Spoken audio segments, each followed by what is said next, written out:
any trouble. Oh, no, Rocky into the wall. Big crash front straightaway. Huge crash coming into the tri-oval. No, Rocky up and into the air. They're beating and banging. Burn on the bottom. Cosman up top. Cosman, I think. No. Breyer by 1/1000th of a second. Joseph, no! At the line, Thunhorse pulls the win out at the stripe! Oh, he saves it! What's going to happen here? Here comes the canvas! Get your foot down! He's got it! He's got it! The canvas is going to win!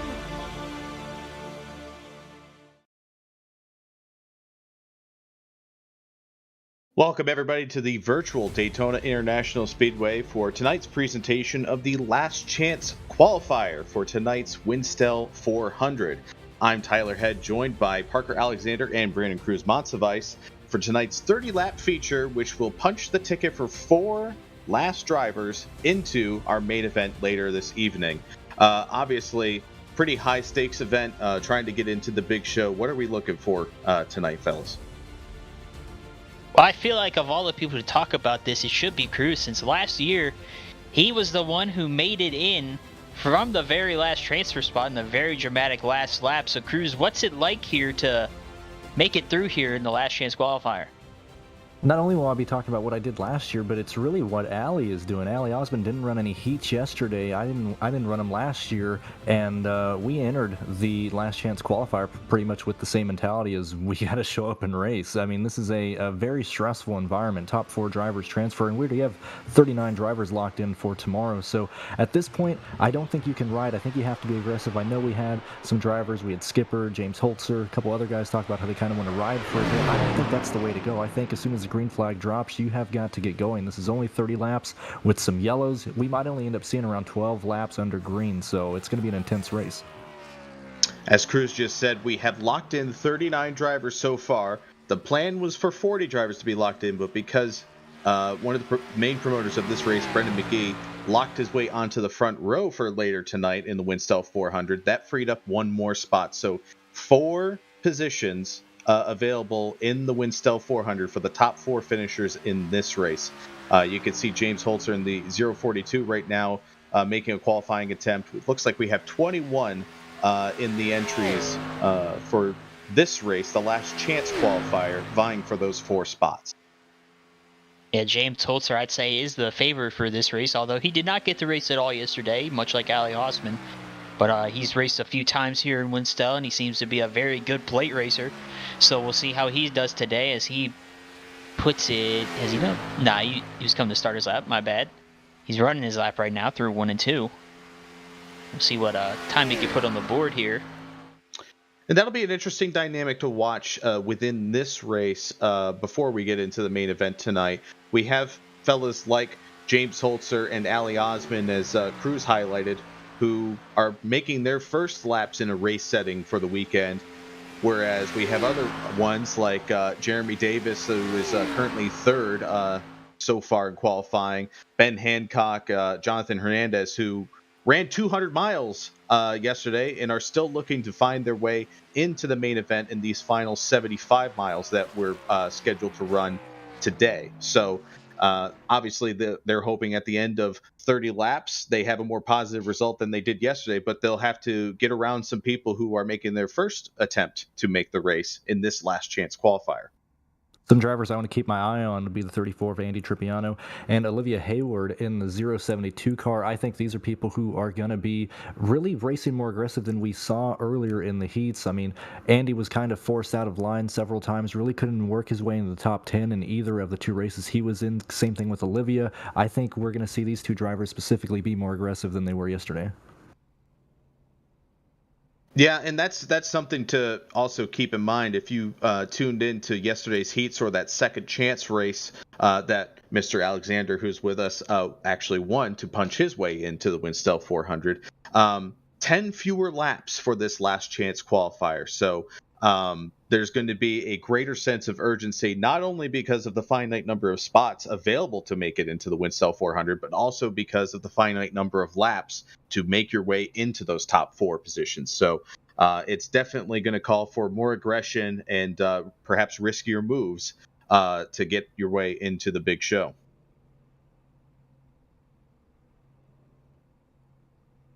The field is working its way onto the grid right now. Pace lap will be underway in just a moment. We're taking a look at the starting lineup. We have Jonathan Hernandez and James Holzer on the front row for this last chance qualifier.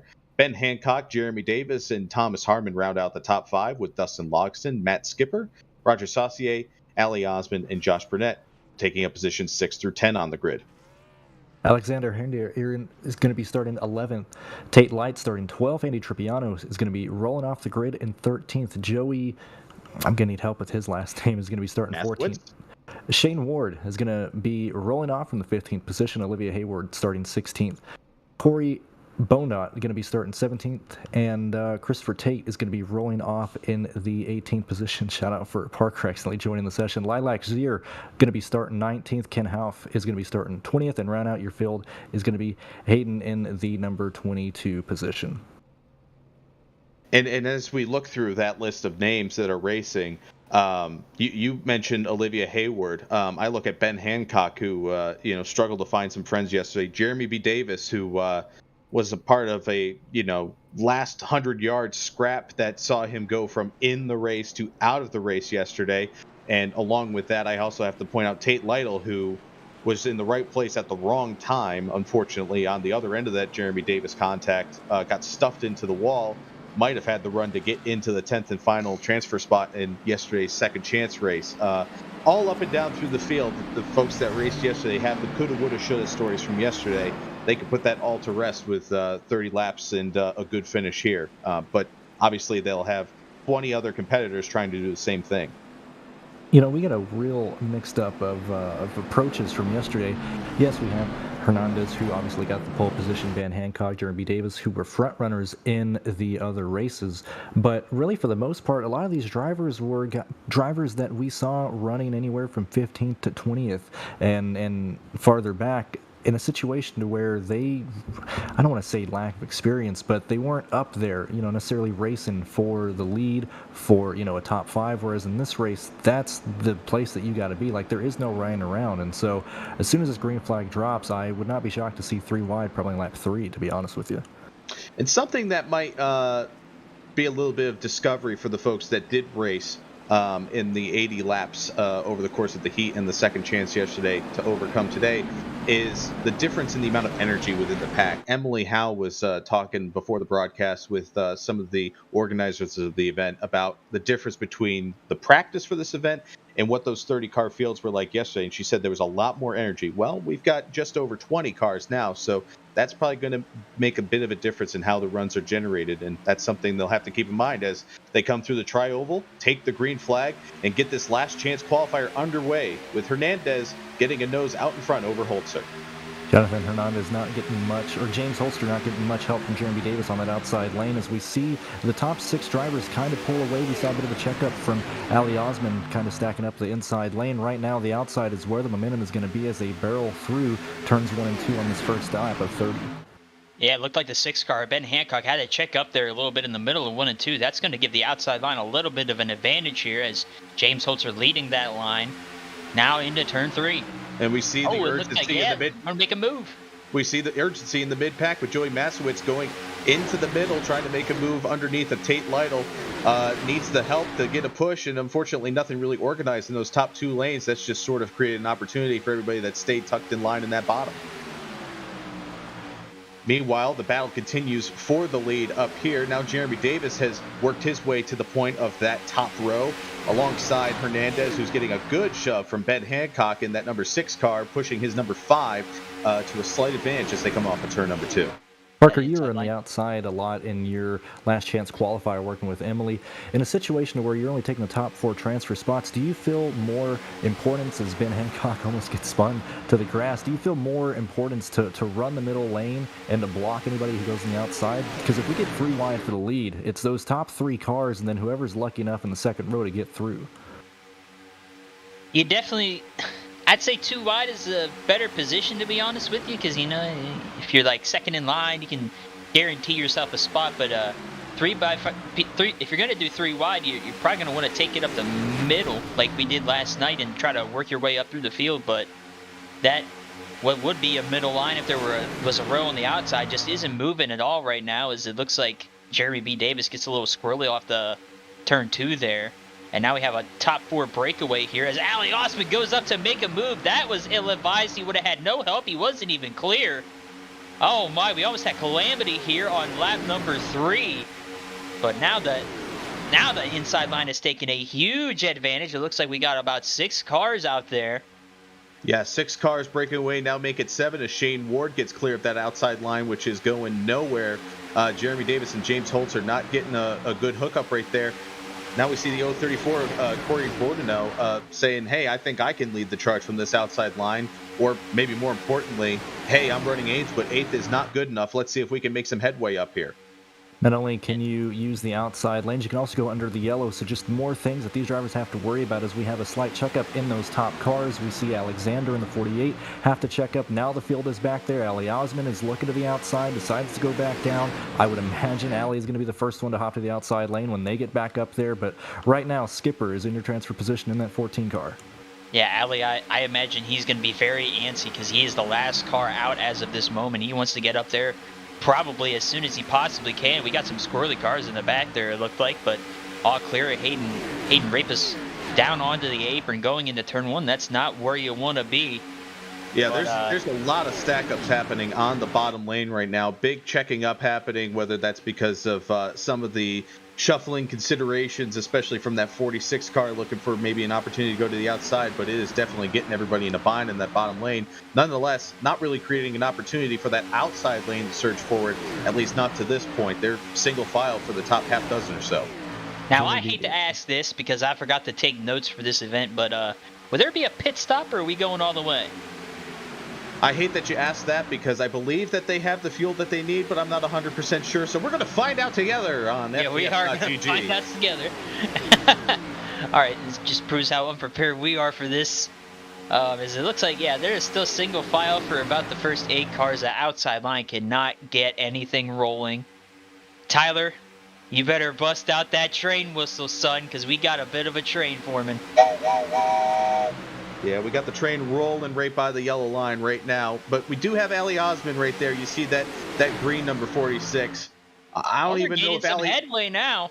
Yeah, I don't even know if Ali is intentionally looking for an opportunity to jump up, but like you said, if they get rolling on that top lane, which it looks like they're starting to, that 46 will definitely be a nominee to jump up in front of them as they. Yeah, there he goes. They're right on cue. Yep, getting up in front to get that push. Ali, of all the racers I have raced against, he is a very aggressive racer. He will put you in a place where you do not want to be, and he will make it work. It's down the back straightaway they go. They are trying to get a push going. Holter and Davis were trying to make that outside line run. They just needed Ali to hop up there, and now Ali is looking to push Matt Skipper out of the transfer position. I do want to add that I believe this is a full fuel cell, so pitting is not even in the cards or having to worry about. Matt Skipper is going to join or jump on the outside lane to try and protect his transfer position. I mean, we went from a train just a lap ago to now we're side by side right out the top 2. And I think that's a good move by Skipper, because if you ride in line in that, 4th car in line in that bottom lane with the top coming up, you kind of lose control of your destiny versus jumping up, getting control of that front line. Well, if you fall backwards, then so be it. But if you surge forward, then you're in a good spot here in the early going. And track position, especially if we have a late race caution, is going to be harder to regain than it is to lose for sure. That is definitely true, as it doesn't look like the bumpers on that 14 and the 46 line up very well, but they're still holding serve here on the outside line coming out of turn 4 here. Yeah, not terribly well organized in that outside lane at the moment, but we saw all the checking up and everything that was happening on the bottom line. They're not terribly organized themselves, so that's creating the opportunity for the outside line to gain just a little bit more and a little bit more as we go, and soon enough, I mean, we see Skipper getting side by side with Thomas Harmon right there for the 3rd position. If this trend continues, if this trend continues and Ali Osman can deliver the push to that 14 car, that wasn't It very really delivered effective. the push. Yep, that didn't really work out at that point. But if they can surge forward, suddenly Jonathan Hernandez is going to have to do a little bit more work than he's been doing in these opening laps. So far, it's been smooth sailing for the driver at number 5. It was a good move at the time for Skipper, but now I don't know. It's given that inside line to the 48 car of Alexander Hayter. Now he's in the transfer spot and Skipper's out. So he just kind of gave up a free spot there, but hindsight's 2020. But there's still plenty of time to get back up there. As it looks, the outside line just can't get the organization they need. Well, at the moment, I would still rather be Skipper because at least he's got open track in front of him. He can That is very much true, yes. get a push, hopefully get something generated here. Obviously, They are that'll change if they dropping drop anchor. further back, but I definitely wouldn't want to be boxed in on that bottom lane, especially if you're, one of these guys running 8th, 9th, 10th, in line on that bottom lane, because you're sort of at the mercy of stuff developing for you rather than being at the head of a charge. But as I say all that, the narrative changes for the 14 with them dropping back even more. Yeah, I think if Skipper wants to get anything moving here, he's got to get a little bit lower in the turns to get on that right rear quarter panel. He needs to get down a little lower. You see, he's running a little bit higher up the track than what I would. And you see that, and once he did run a little bit lower, he got the separation that he needed from the 034 and the 39, and now they might develop a run here. One thing I want to add is I don't think Davis and Osmond are content running behind this 14th. You just mentioned that Skipper had been running a bit high. It seemed to me like Ali was trying to just find a way to make it 3 wide, and I think that's why the bumps have been so violent for that 14 car, because the 46 hasn't been lined up. He's been looking towards the inside and the outside as we have the 42 slide up right behind Osmond. That's James Holster, who cut off Jeremy B. Davis. Now he's going to start pushing Ali Osmond, and we see the momentum shift to the outside lane as they're starting to move back up. Boy, that was a really bold move. Holzer had just bailed on the top line and gotten into the bottom, which was surging forward, and I'm surprised that he made such a daring move to just get in line behind the 46 and in front of the 64 there. Not much more happening on that top lane since he abandoned it. In fact, They got Oh, squirrely, they got and there him they go. sideways. They're wrecking Big wreck. behind. Ali Osman in the wall. Joey Mashwitz's hard into the wall on the back straightaway. That is not what any of these guys needed. Obviously getting very aggressive with the pushing there was Ali Osman trying to make something work, and he just got him in the wrong angle, I believe. and that As tore Joey off the front Mashwitz's end. machine is torn up. And that tore off the front end of the 042 as well, who got collected in that. And I James believe Holzer there were some other collected. cars that got damaged from the checkup that resulted from that. Let's take a look at what happened here. Down the back straightaway, looks like. Yeah, Skipper got squirrely from the bump, and that stacked them all up, sent the 46 down into the 164, and hard impacts into the outside wall for Mashwitz and Ali Osman.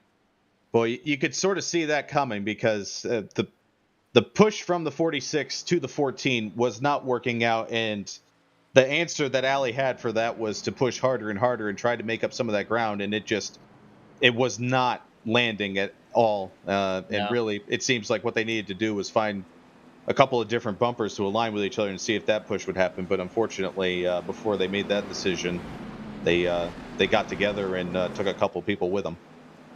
Yeah, it's a real shame for those guys. As Jonathan Hernandez, your leader here, coming towards pit road. I would imagine if you're towards the back, you're going to come in here, get you some Ford tires, because the tires do wear here a little bit. You do start to develop a little bit of a push with the setup, but those guys are not coming in. As a Yeah, matter of fact, it doesn't look like anybody's coming in. We got a couple cars with damage. yeah. First takers, James believe. Holzer with the missing front end. Jeremy B. Davis has some damage. He's in the pit lane. Some of did your have a takers couple without takers, damage. yeah. Roger Saucier, the back end's bent up on that one, so scratch that. He's also a damaged car. Andy Trupiano has damage. Joey Masowicz, obviously we saw take on a lot of damage. Ali Osman, that car is smoking. We see James Holzer looks like taking his fast repair, so he's going to have to ride with what he has from here on out. Christopher Tate looks to be one of the few undamaged cars opting to come in and get tires, along with Lilac Zier in the number 78, Hayden Rapaw in the 89. But looking at the track, it looks like we have about 10 cars or so that didn't opt to come down the pit lane at all, maybe a dozen. Yeah, just about there, Tyler. As like you were saying there with that incident, looked like rather than trying to maybe lay off and trying to find a different set of bumpers, they Ali just continued to push that 14 and it did not work out. And now he, Joey Mashewitz, and James Holtz are all going to have to burn up the fast repair here, which is not something you want to do about halfway through the race because, you know, you get back there in the pack and anything can happen. So now they're down to their last cars. I mean, it's just double trouble, right? You've lost the track position and you don't have any forgiveness should anything crazy happen in front of you or around you. And with it being the closing laps of the race, the possibility of that only increases. That's what happened to me in my heat yesterday as I got fenced in the first opening few laps and I just couldn't get the track position back because I had to burn up my fast repair. I didn't want to get back up there, and well, all the wrecks were towards the back, so I got involved in a few more and I just couldn't get anything going. It's one of those when it rains it pours situations, right? Oh yeah. Lights are out on the pace car. Thankfully there was a lot of sunshine in that second chance race, but well, and that's what as we're going to get restarted here with 15 laps to go, we're going to, you know, turn the page on the first half of this race and enter the second half of the race when this restart happens. Everybody that was just involved in that incident is going to be hoping for a little change of fortune like you had yesterday. We'll see how it all works out. Obviously, we look at our front foursome there of Jonathan Hernandez, Ben Hancock, Thomas Harmon, and Alexander Hyder. They're hoping everything stays the same. They're hoping to sing the same tune throughout these last 15 laps and transfer into the WINSTEL 400. I gotta tell you, I do not think that's going to happen. I think the intensity, is about to ramp up here because, you know, we're halfway, less than half of the race to go. It's go time. I mean, if you asked me, this whole race would have been go time, but it's definitely go time now. Absolutely. I mean, we still have on the track 21 hungry drivers. Everybody's still in the event, in contention to transfer into this race. Maybe taking a couple knocks along the way, but with that fast repair, you're still in the mix and you can make something happen. But to your point, not a lot of laps in the first place, and we've already burned half of them away. So if you're going to get your way into the WINSTEL 400, you need to make some moves and you need to make them fast.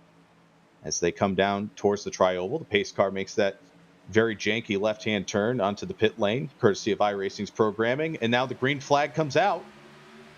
A lot of wheel spin here for the guys who did not take tires. I think that might have caught some of them off guard as it looked like the 034 and the 14 really spun the tires there.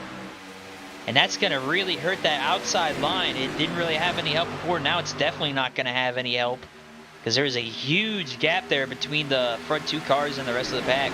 Yeah, Ben Hancock actually had a pretty good start on that outside lane at the point, but without that organization behind them, sort of allowed Jonathan Hernandez to come back up and contest that lead position with the number 6 car. Things are starting to get a little bit more bunched up as we head into turn number 3, but now you see the urgency in the mid pack there as they go 3 by 3, trying to make something happen. This is where it gets really dicey. Now, Cruz, you were in this situation last year. What was that like for you? Because the racing wasn't as intense as this, but it was still pretty intense. Where were you at, and how did you set up your run to make a charge to the finish? One thing that I really focused on last year is if I couldn't get up to the top 3 or 4, or whatever the transfer position was, I just did the thing that helped me win the IGB in 2016, and that's wait for them to wreck. We clicked over to lap 17 right now. We know that we have not seen the last yellow.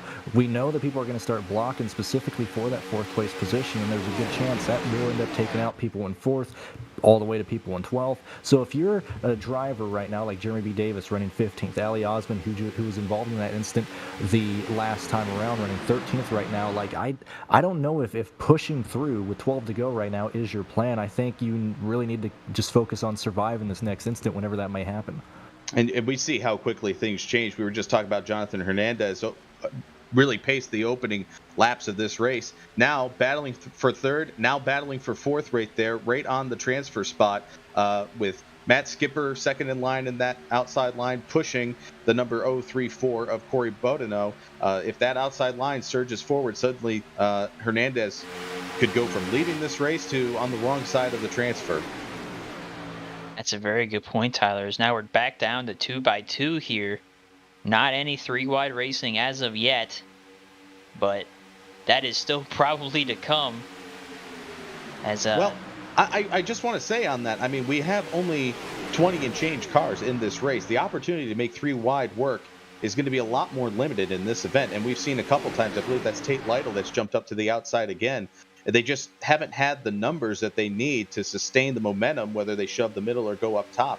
Another aspect on that I want to jump on is that a lot of these cars have damage right now. A lot of people have not elected to take a fast repair, whether it was checkups at the start of the race or whether it was the wreck that just happened. If you elected to just repair the car and not take the fast repair, you don't have the aerodynamic capability to jump up to that third lane and get somebody to work with you. Like right now, we see the 34 of Andy Tripiano. If you're behind this car, you see that he is damaged. You know that he's not going to push you up to the front, so of course you're going to leave him out there. And so not only do we have around 20 cars in this race, but we only have around 11 that don't have damage right now, and I don't necessarily want to jump up there with a damaged car because I don't think I'm going to go up there.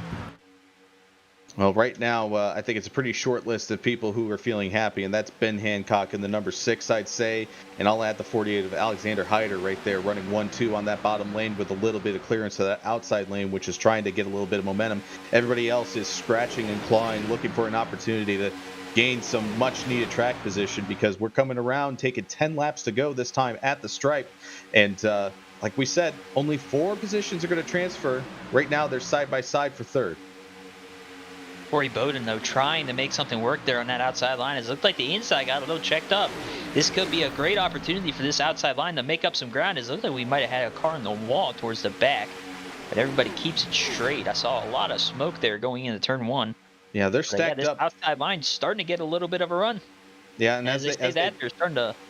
Yeah, as they get stacked up there on the front for that 4th position, they're stuck 3 wide back there for like 18th, and so that's not helping them go anywhere back there. We almost had a crash between Lilac, Zier, and Josh Burnett in 72. Lilac came down, kind of cut the nose of that 72 car. He had to check up and is losing spots rapidly, and that has really checked up the back half of the field, because I'm pretty sure people thought that was going to be a wreck there. Yeah, so right now we have... Sorry about that, go ahead. I was just going to say, so right now we have about 11 cars now making a baker's dozen that are really in the draft, that really got things jumbled up. And, we talked about the energy in the opening laps, decreased the energy available to these guys up front. Yeah, I was about to say, Corey Bowden, though, is all over that right rear of the 5 of Jonathan Hernandez, really trying to side draft him and slow him down, but it's just not working. He can't get any farther ahead than what he wants to here, as Matt Skipper just can't get a push to him, as a whole lot of jockeying back in the pack, as Skipper's going to take it to the outside and make it 3 wide. I do not know about that one.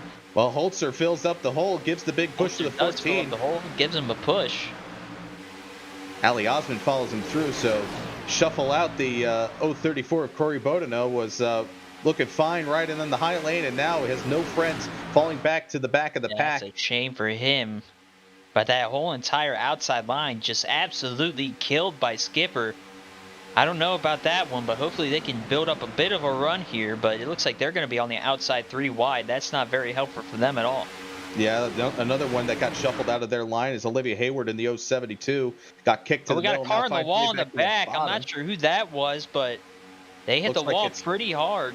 That's the 01 of Christopher Tate, but able to avoid any more contact with other cars. We stay green at this point.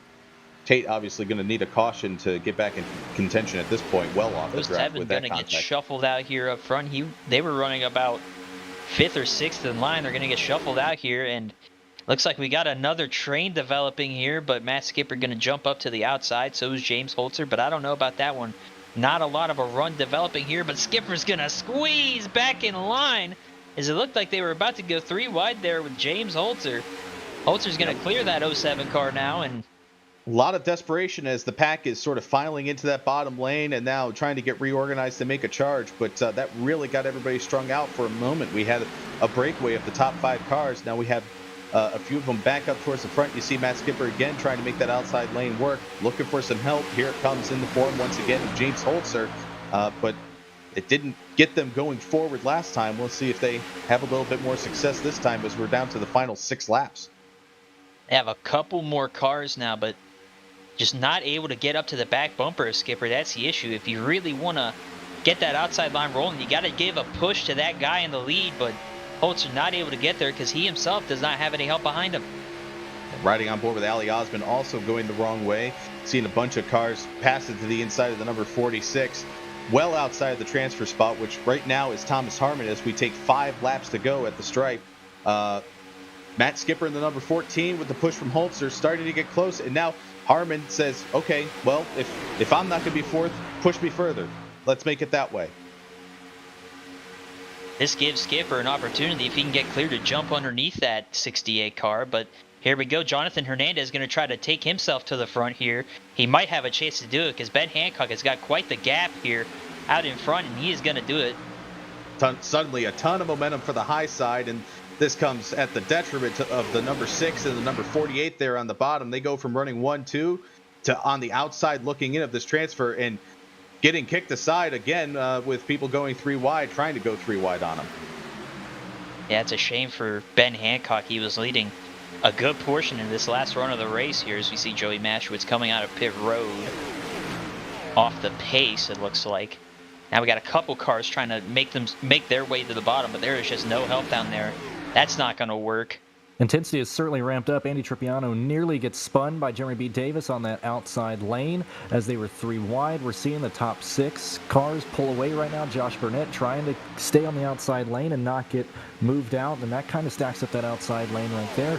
Ali Osman is the guy that I want to watch right here because, as I've mentioned, you see the 07 with some damage, and you see this line trying to form behind you. We know Ali's been aggressive. If you're Ben Hancock, you know that you're going to probably jump down the inside lane. I would imagine we'll probably see that manifest probably out of turn 4 this next time by, as we do have the 72 car of Josh Burnett, a lone survivor, as the 85 now jumps down there. Dustin Logston goes down to join him. But, man, we got 3 to go right now. We come to 2 to go out of 4 this time by. I think it's a bit too early to jump down. I think you have to wait till next lap. Yeah, well, that's definitely a good point, as it looks like Ali Osman's going to jump down this lap, as a matter of fact. I like what these guys in the front 4 are doing, though. Staying up on that high line is a lot harder to get that inside line rolling whenever there's nobody down there than it is the outside line, as we saw a couple laps ago. And it's just not any headway for Ali Osman. You can see there's not a ton of help from behind available with how much the field has been jockeying and sort of side drafting each other away from this lead pack. Everybody's sort of strung out, and it takes some time to regenerate that energy, and right now it's organized on the top lane. They're trying to make it happen on the bottom lane right now with Ali Osman at the lead of that charge, but a few positions back from what would be the transfer. Right now it's James Holzer in 4th in line in that top lane. I'm telling you, I'm hearing over the radio, Ben is not happy with the 07, the damage they have. They're using him more as a pick. And we see the inside lane starting to form with Tate and Ollie on the bottom. And I'm telling you guys, that 07 car is a detriment to everybody behind him. So we got a crash in the back. Crash in the back. We're going to have a GWC. A couple cars got together in the back. Boy, oh boy, they were just feet away from getting to the start-finish line when that caution came out.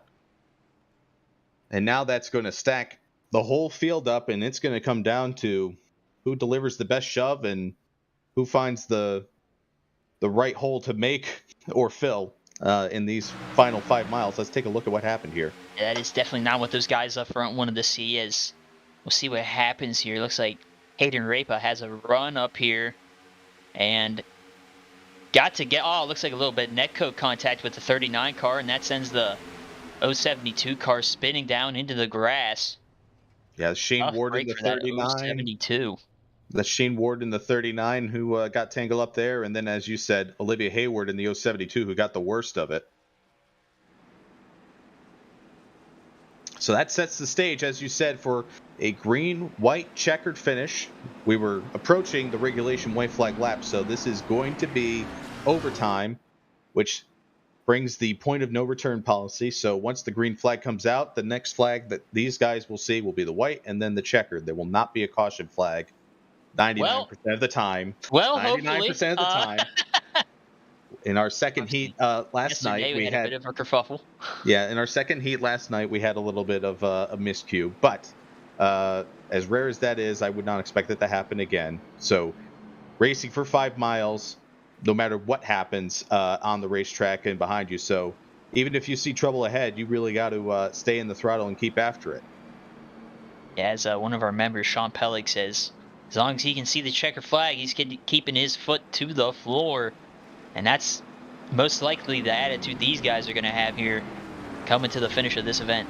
No, we saw it in the first heat. There was a big pileup off of turn 2 on the final lap for that race, and Justin Malillo in the 853.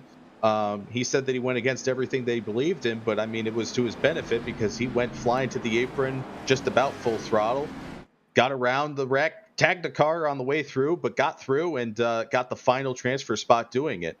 Depending on how this works out, you may have to do something similar in this last chance qualifier.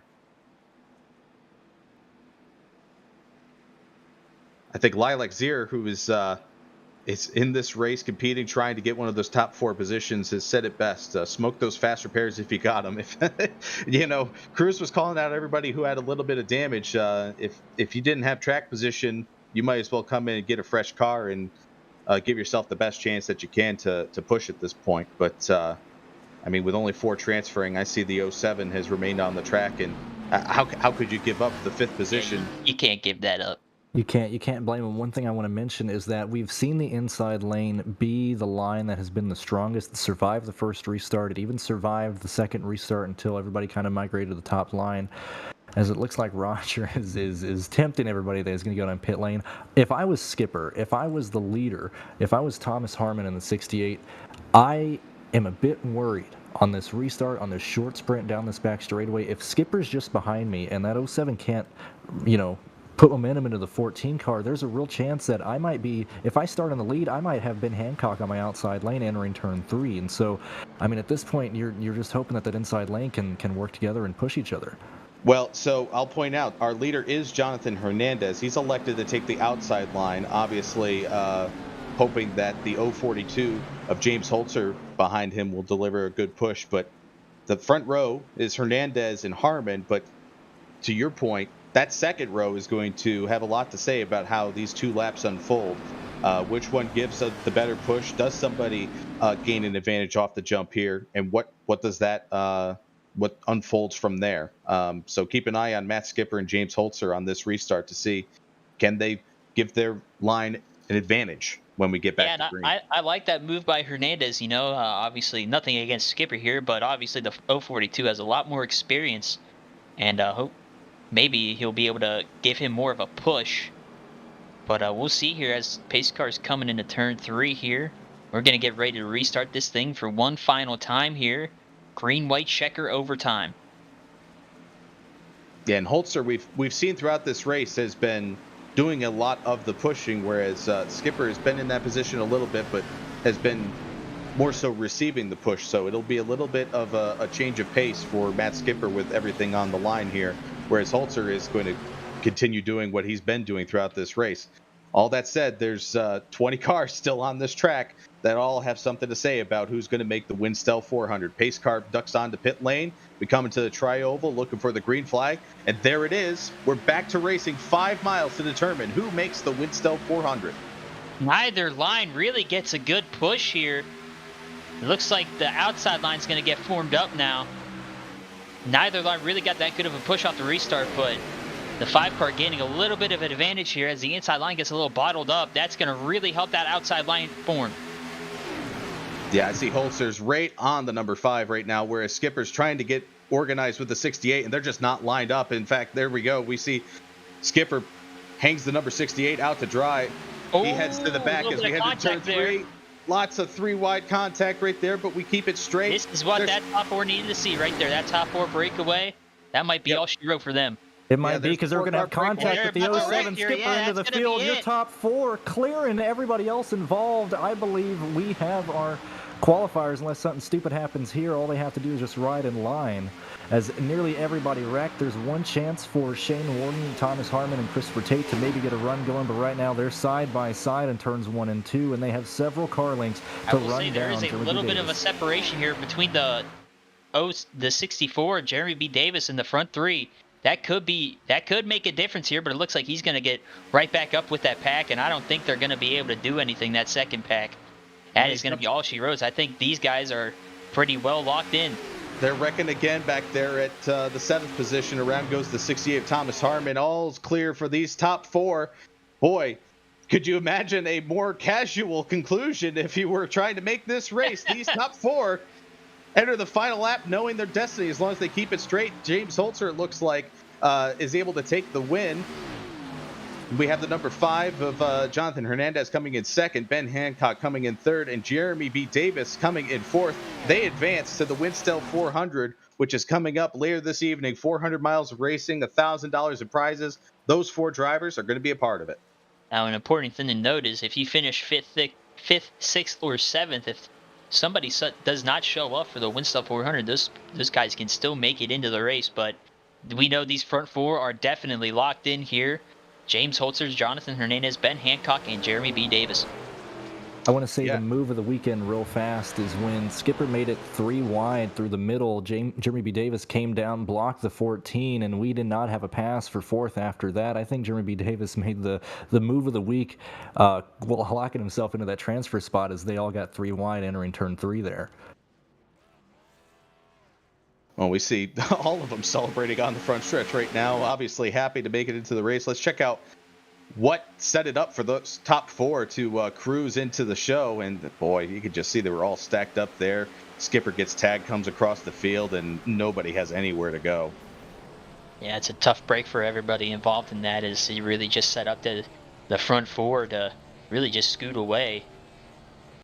Tough situation for all those guys, but great situation for everybody up front.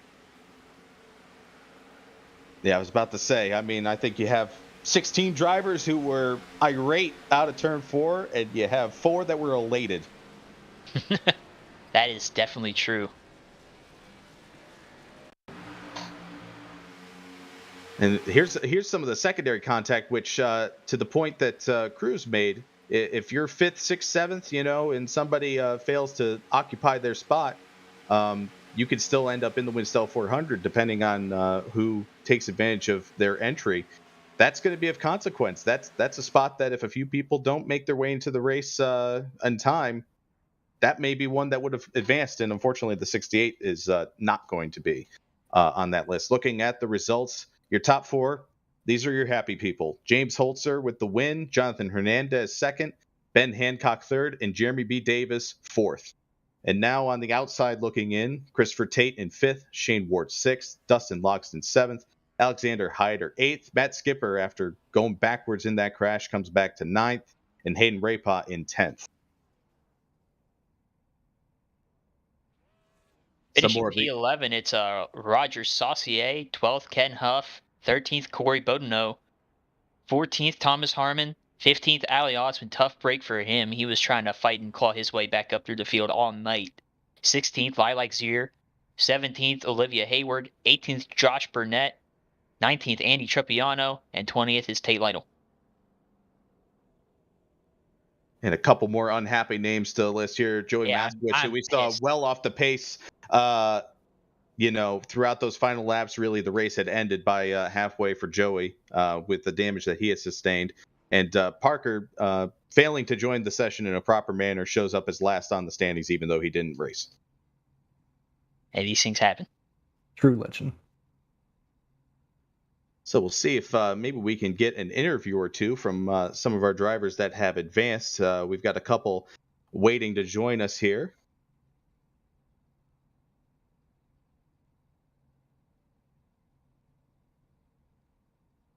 We have James Holzer now with us.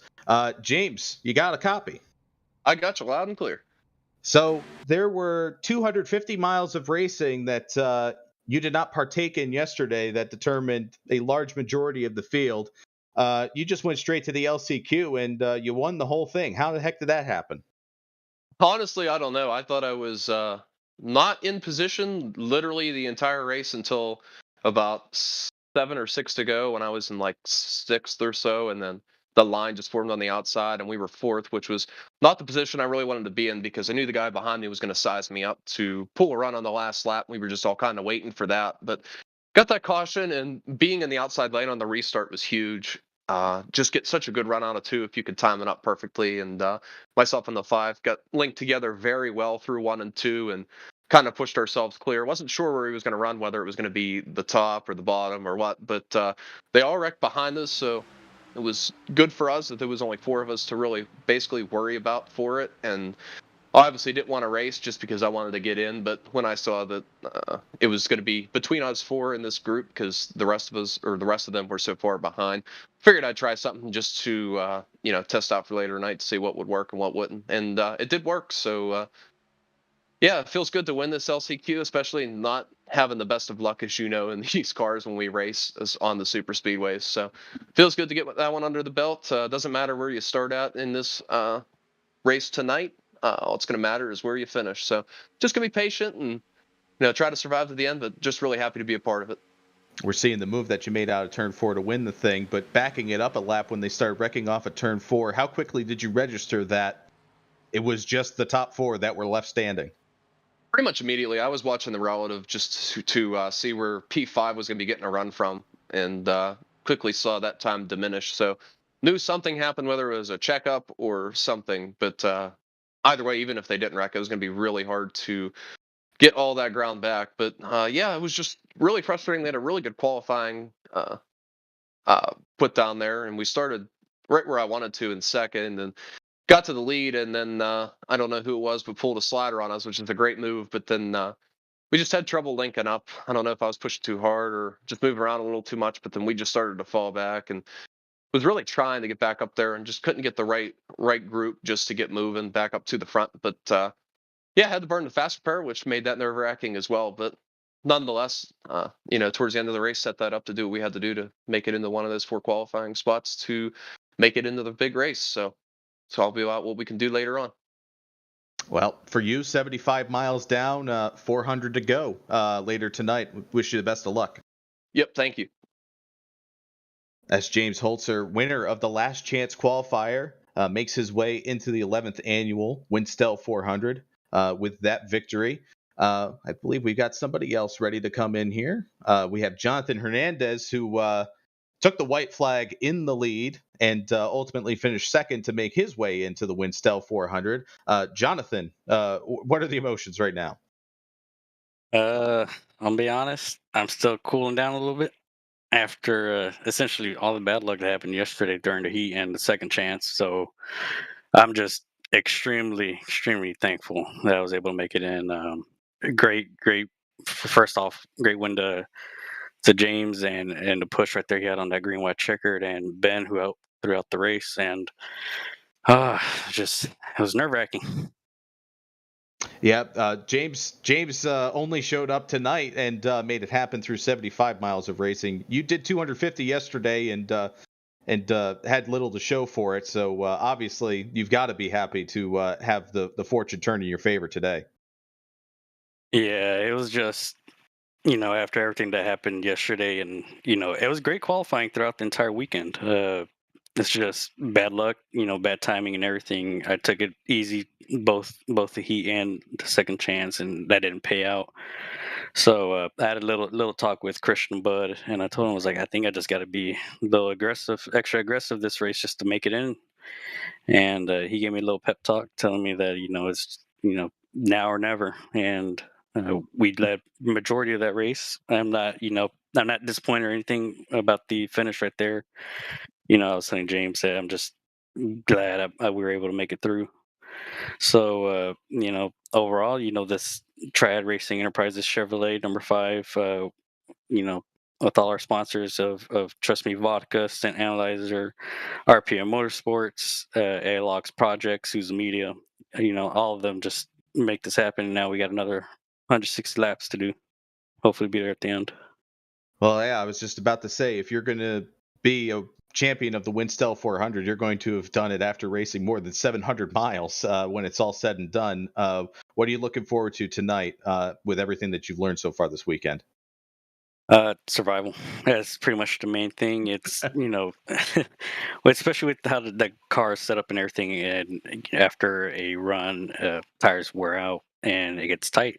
Clean air, not much difference, but when you're in the draft, you definitely feel it. So I think it's just trying to keep it clean, trying to keep it out of any trouble that lies ahead. I mean, it's a long race, 400 miles, so anything could happen. And considering the field that's racing tonight, I know it's going to be an aggressive race pretty much the entire time. We may have a couple of long runs, but we'll just have to see. Hopefully, survive, stay there at the end, and come away with it. If not, at least top 5 would be the goal.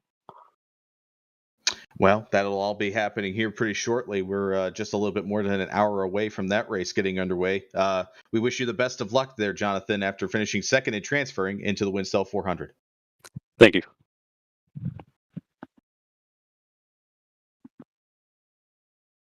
That's Jonathan Hernandez, as I just said. Finished second, stamped his way into the WINSTEL 400 with one of the 4 remaining spots that were available in this last chance qualifier.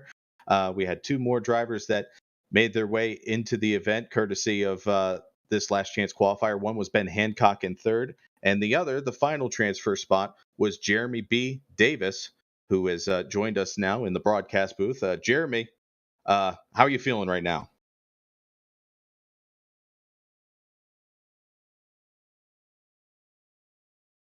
He might be feeling away from keyboard. It seems he may be feeling away from keyboard. Unfortunate. Well, then in that case, I think that we have it back up here. Let's see. We're going to try one more time. Jeremy Davis, are you with us?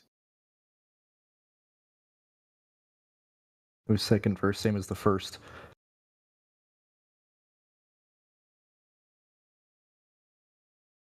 All right. Well, in that case, I think that we'll wrap things up here. Don't go too far away. The WINSTEL 400 is just around the corner here on FTF.GG.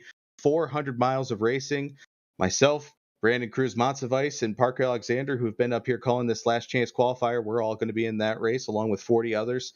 Looking to claim our portion of $1,000 in prizes, all in a free to enter event, and a lot of that is courtesy of you, Cruz. Along with Emily Howe, who put up the grand majority of the purse that's available for this weekend. I know how I feel going into this race tonight. How are you two feeling?